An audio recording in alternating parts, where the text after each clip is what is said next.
You ask Tiger to solve. This deals with linear equations with one unknown. The final result is x equals -30/89. Let's solve it step by step. Group all x terms on the left side of the equation. Subtract 10x from both sides. Group like terms. Simplify the arithmetic.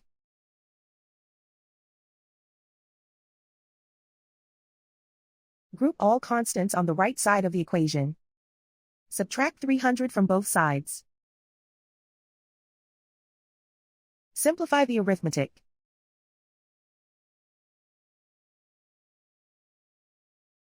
Isolate the x. Divide both sides by 890. Simplify the fraction. Find the greatest common factor of the numerator and denominator. Factor out and cancel the greatest common factor. And so the final result is x equals -30/89.